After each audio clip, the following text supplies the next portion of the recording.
Raider Nation, good morning. It's Mitchell Renz here, host of the Raiders Report. And coming up on today's show, we're going to be looking at Raiders trade rumors and some Just See Raiders news heading into NFL Week 8. Good news, we can't lose this week, and if you're happy about that, hit that like button. I know I jokingly say that because we are going into our bye week, and I think for the Raiders going into this bye at the time that we're doing this, after a tough loss to Kansas City, after, wondering if we're going to be buyers or sellers with the deadline in November 4th, there was a lot to be able to sit back and digest because a lot can happen during a bye week, and a lot, quite frankly, I think should happen during this bye week. Let's go to the very first storyline here, and I want to be very honest. I don't think any Raiders coaches are going to get fired because I think if you were to ask Pete Carroll, Chip Kelly, and a lot of the coaches on this staff, I think that they would make up excuses to why they're doing a bad job, blaming it on player injuries, which, no doubt about it, there's a lot of injuries out there. But I do think that Pete Carroll should take a little bit of a page out of the San Francisco 49ers book. I know it sucks hearing that, but they're winning football games. There's a lot of teams right now winning a lot of football games, a lot of injuries. The Raiders are not the only injured team. But when you look at this offense, and the real coach that I want to really light this fire underneath his butt, I think it's Chip Kelly. And 2 weeks ago, I said that if there would be a coach to get fired, it would be Tom McMahon, the special teams coach, and he would kind of be the scapegoat because the offense, the defense, everything else is struggling. When you really, truly sit back and you look at how bad of a job Chip Kelly is doing, it actually makes me start to wonder, maybe it's not so much just the Geno Smith problem. Geno Smith is playing a lot of bad football, don't get me wrong. But Chip Kelly, I think you can make an argument just based on what he is doing on a week-to-week basis, preparation and adjustments mid-game.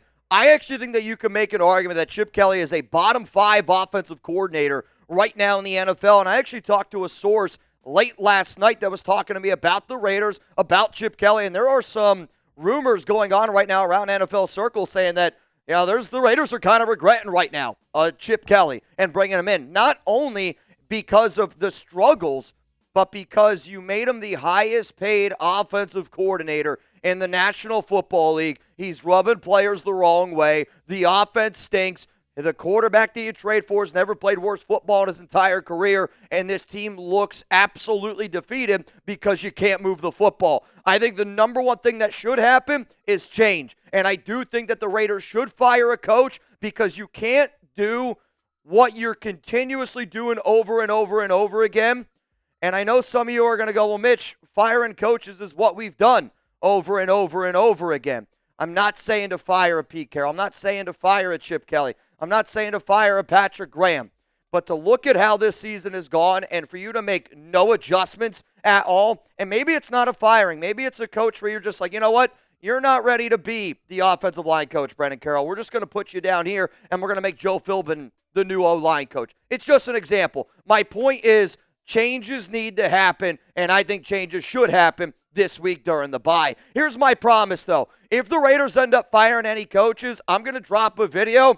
I promise you this. If they end up firing an OC, a DC, or a head coach, you obviously know I'm going to be going live here on the Raiders Report. I don't think it's going to happen, but I do want some sort of change to happen. Let's go to the Raiders storyline number 2 here, and it's will Jakobi Meyers get traded before the Week 9 game against the Jacksonville Jaguars? This is an interesting timeline for the Raiders because you play the Jags on November 2nd. The NFL trade deadline is November 4th at 4 p.m. Eastern. What's also interesting, though, about that week is November 6th. You play Thursday Night Football against your division rival, Week 10, the Denver Broncos. Jakobi Meyers did not play this past week. They're saying he's dealing with a foot injury. He's dealing with a toe injury. I'm just going to sit up here and tell you that I personally think Jakobi Meyers did not play in that game against Kansas City because he thinks that he's going to get traded. His agent wants him to get him traded, and the Raiders don't want Jakobi to get injured to ruin that possibility of a trade end up going down. What's really hard to wonder about this whole situation, and I've said it multiple times on the Raiders Report, from a actual, making sense of the roster, if you look at what the Raiders invested in this offseason, they invested, sure, in Jack Besh, and they invested in Dante Thornton Jr. in the draft, which I think you can make an argument were drafted to replace Jakobi Meyers. But technically, your biggest investment that you made this offseason, and quite frankly, I think what's going to be the determining factor of how successful Pete Carroll is as a head coach is you invested in Geno Smith. You traded for him, you gave him a brand new extension, and like I mentioned earlier, you made your offensive coordinator, Chip Kelly, the highest paid OC in the NFL. Your two biggest investments right now are on the offensive side of the football. I think trading away your best receiver doesn't help either of those two investments that I discussed. Now, I think if a trade does happen, it's because Jakobi Meyers wants it to happen. I've said it before on this channel that I do not think that Jakobi plays another snap with the silver and black. It sucks. There's a lot of teams that are interested. I don't know if it's going to happen today, but I do think it ends up happening before that Week 9 game against the Jacksonville Jaguars. We got 3 more major storylines to get to here on the Raiders Report. But before we do, huge shout out to our sponsor here, America's #1 fantasy sports app out there. Shout out to Prize Picks. And I love this time of the year. We got baseball. We got basketball. We got football. And I don't want you to miss any of the excitement this season on Prize Picks, where it's good to be right. On Prize Picks, how you play is up to you. If you want flexibility, and I'm going to show you flexibility. No, I'm not going to do a split on the show. I am going to show you my flex pick that I have lined up here on Prize Picks for Thursday Night Football. And if you want the biggest payouts, go for the power play. No matter your play, Prize Picks is a great way to put your takes to the test. So remember how earlier I was talking about basketball? Steph Curry right now. I don't know a lot about basketball. He's going to score a point, right? So we took the more there. That was the deal. But this is a flex play. This is 10 to pay $80. If all 5 of these hit, I put $80 in my pocket. Justin Jefferson, Carson Wentz, you can see where I'm going here. Jefferson, it's like 5-6 straight games where he's had more than 26.6 on that longest reception. Carson Wentz, short week, tough defense. I'm going to give me less than 1.5 passing touchdowns. And then just because I don't have I'm not really scared of the Vikings offense, but that defense is legit. I think that this is going to be a lower scoring Thursday night game. So give me the less on Justin Herbert and give me the less on Quentin Johnson. If you want to roll with that lineup, then I want you to listen up because this link is going to be in the very first paragraph of the comments section. Download the app today. Use code CLNS to get $50 in lineups after you play your first $5 lineup. That is code CLNS to get $50 in lineups after you play your first $5 lineup. Prize Picks, it's good to be right. Let's go to the third storyline here, and the Raiders are kind of doing a little bit of a balancing act. And what do I mean by that? If you watch my show later on today, I will be live at 4 p.m. Eastern Time, 1 p.m. Pacific. And one of the segments that I'm going to discuss a little bit more in depth are some other players that I could see potentially on the trade block. With that being said, it has been reported that the Raiders are looking at adding some talent. And because I don't know if they're going to be buyers or sellers, you should be sellers if we're being 100% honest. There's going to be other players that teams are going to go, well, the Raiders are 2-5. They look lost. There's players that obviously are not very happy with Pete Carroll and this regime. Jermaine Pratt, I think, is the ultimate proof of that. But there's going to be other players that could potentially get dealt. So my question that I want to ask to all of y'all here is this.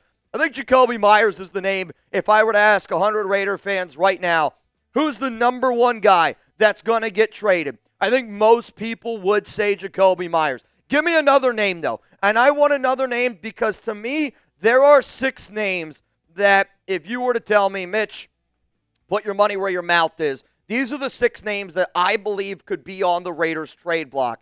I know the name that everybody's going to go to is Maxx Crosby. Crosby's not on here because I want the Raiders to trade him. We just got to be able to face the facts. Out of any player on the team, the guy that brings you the most value, and if you are really trying to do a true rebuild, Crosby's going to be able to draw the most first-round picks.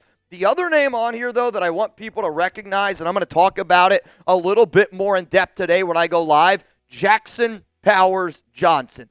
He should not be on this list, but we've seen it for weeks. We've seen it for months. This coaching staff clearly has something against him, and if I was JPJ, not going to lie to you, I wouldn't blame him trying to get the hell out of here because the Raiders clearly don't appreciate his talent. Let's go to the fourth storyline on today's show, sponsored by Prize Picks. Will the Raiders bench Geno Smith?